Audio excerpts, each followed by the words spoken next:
Assalamualaikum warahmatullahi wabarakatuh. Selamat berjumpa dengan saya. Kali ini saya akan menunjukkan penggunaan dari alat ukur jangka sorong dan mikrometer skrup.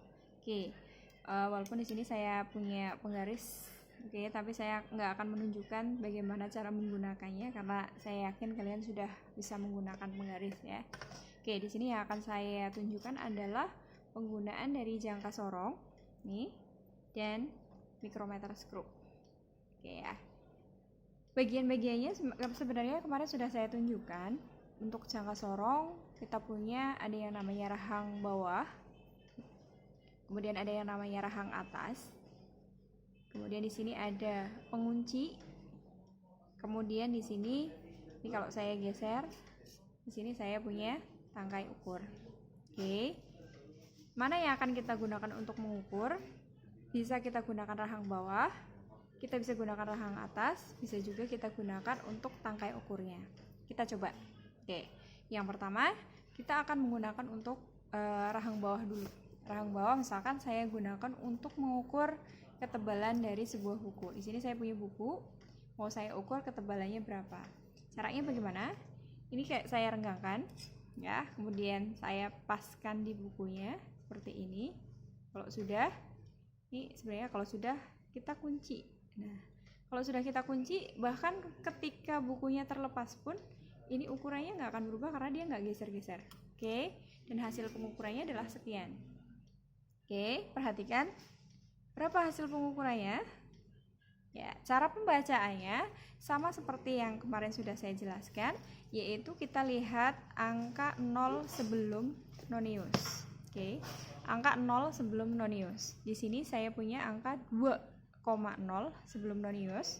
Kemudian pada skala noniusnya yang berimpit ternyata di sini pada angka 4. Ya, 4. Berarti 2,04 cm atau 20,4 mm. Silakan diperhatikan. Pengukuran ini adalah 2,04 cm atau 20,4 mm. Berikutnya, kalau saya akan menggunakan rahang atas. Fungsinya untuk apa? Salah satunya adalah untuk mengukur ketebalan, mengukur diameter dalam dari suatu, misalkan di sini saya punya botol. Caranya bagaimana? Sama aja, kita sesuaikan. Ini botol, tutup botol. Kemudian ini kan sebenarnya ada diameter luar, ada diameter dalam. Diameter luarnya bisa kita ukur dengan menggunakan rahang bawah seperti ini. Cara membacanya juga sama kayak tadi ya. Nih, silakan bisa dibaca hasilnya berapa. Kemudian kalau kita mau mengukur untuk menggunakan rahang atas, yaitu kita ukur diameter dalamnya. Caranya kita paskan. Ini kan nggak pas ya. Saya kecilkan dulu ukurannya, kemudian di sini saya geser. Ya, kalau sudah, ini berarti saya udah dapat ukuran untuk diameter dalamnya. Maka kalau saya kunci, bahkan ketika tutup botol ini terlepas pun ukuran ini nggak berubah. Hasilnya seperti ini. Ya, silakan diperhatikan hasilnya. Maka kalau kita baca, nilainya adalah setara dengan 4,0, yaitu sebelum angka 0 pada nonius, 4,0. Kemudian skala nonius yang berimpit dengan skala utama, kebetulan di sini adalah ditunjukkan oleh angka 75. 75. Berarti hasilnya adalah 40,75 mm atau 4,075 cm. Seperti itu. Berikutnya, bagaimana kalau kita mau menggunakan tangkai ukur ini? Ya, salah satu gunanya adalah untuk mengukur kedalaman. Di sini saya akan contohkan untuk mengukur kedalaman dari lubang botol. Di sini saya punya botolnya. Tadi saya ukur tutupnya, sekarang saya akan menggunakan untuk mengukur kedalaman dari botolnya. Caranya ini saya panjangkan dulu. Nah, kemudian kita sesuaikan untuk ukuran kedalaman botolnya. Nih. Nah, kalau sudah ini Ini sebenarnya karena botolnya juga ada beberapa posisi ya, misalkan saya pakai yang ini. Nah, ada beberapa posisi yang agak kurang pas ya. Sini misalkan ini ya, saya pakai ini kedalamannya, kemudian saya kunci. Oke, maka hasil pengukurannya dengan menggunakan tangkai ukur ini ditunjukkan oleh skala utama dan skala nonius di sini. Yang kalian perhatikan sekali lagi adalah skala utama sebelum 0 pada nonius. Jadi skala utama sebelum 0 pada nonius. Kemudian setelah itu kalian perhatikan skala nonius yang berimpit dengan skala utama. Oke, dari sini akan saya peroleh bahwa sebelum 0 pada nonius, nilai hasil pengukurannya adalah 8,2 cm atau 82 mm.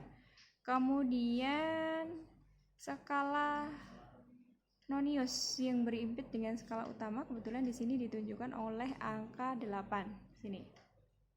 Angka 8. Sehingga hasil pengukurannya adalah 82,8 mm atau 8,28 cm. Seperti itu. Oke. Bisa diperhatikan ya. Yang berikutnya akan saya tunjukkan pada kalian bagaimana cara menggunakan micrometer scope. Oke, kebetulan di sini dia dalam kondisi terkunci seperti ini ya. Untuk membukanya, kita geser penguncinya, kemudian ini bisa kita geser. Nah, seperti ini. Ini karena dia memang batas pengukurannya terlalu kecil, paling kita mampu mengukur untuk ketebalan sampai 2,5 cm kurang lebihnya. Misalnya di sini saya akan gunakan untuk mengukur ketebalan buku lagi. Oke, di sini saya punya buku, kebetulan hardcover. Kemudian saya gunakan untuk mengukur seperti ini ya. Jadi kita tempatkan bukunya di tengah-tengah micrometer scope seperti ini. Kemudian kita putar. Kita putar sampai pada ukuran yang pas karena memang dia gesernya itu pelan-pelan. Oke, pelan-pelan seperti ini. Sudah? Ini udah cukup. Nah, kemudian kalau sudah kita kunci seperti ini, kita lepas nggak apa-apa. Kemudian dari sini kita bisa melihat angka hasil pengukurannya. Oke, jadi kalau tadi saya peroleh, tadi saya nggak pakai buku yang sama.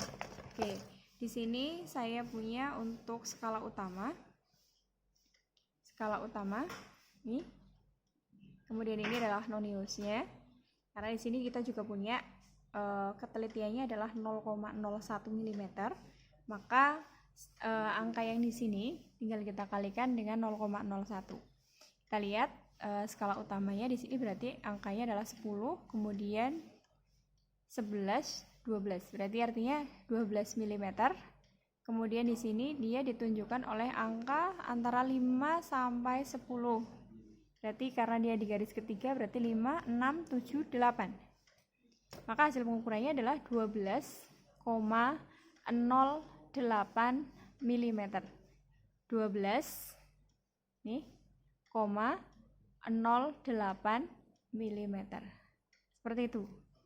Jadi angka pengukuran ini dia lebih teliti dibandingkan pengukuran dengan menggunakan jangka sorong, karena di sini jangka sorong yang kita gunakan kebetulan juga lumayan teliti sih sebenarnya. Dia punya ketelitian sebesar 0,05 mm. Tapi jangka sorong yang kita gunakan di sini dia punya ketelitian yang lebih teliti lagi, yaitu 0,01 mm. Jadi sebenarnya mana yang lebih akurat untuk mengukur? Jadi tergantung ya, yang kita mau ukur itu apa. Kalau misalkan kita mau mengukur benda yang sangat tipis, ya bagusnya memang kita gunakan micrometer scope ya. Tapi kalau kita mau mengukur benda yang sangat panjang, kita mau pakai micrometer scope, jelas nggak pas. Maka biasanya kalau misalkan benda yang panjang kita cukup pakai meteran. Tapi kalau misalkan kita mau mengukur ketebalan, misalkan plat baja gitu, mau kita ukur ketebalannya misalkan harus 0,57 mm misalnya, ya kita cukup pakai ini. Atau kalau misalkan mau pakai ini boleh nggak? Boleh, tapi pokoknya intinya yang mana aja kita gunakan boleh, asal tepat guna ya. Pakai penggaris boleh, pakai meteran boleh, pakai mikrometer scope boleh, pakai jangka sorong juga boleh. Saya pikir seperti itu penjelasan dari saya, mudah-mudahan bisa dipahami dan bisa diterima. Kurang lebihnya mohon maaf. Wassalamualaikum warahmatullahi wabarakatuh.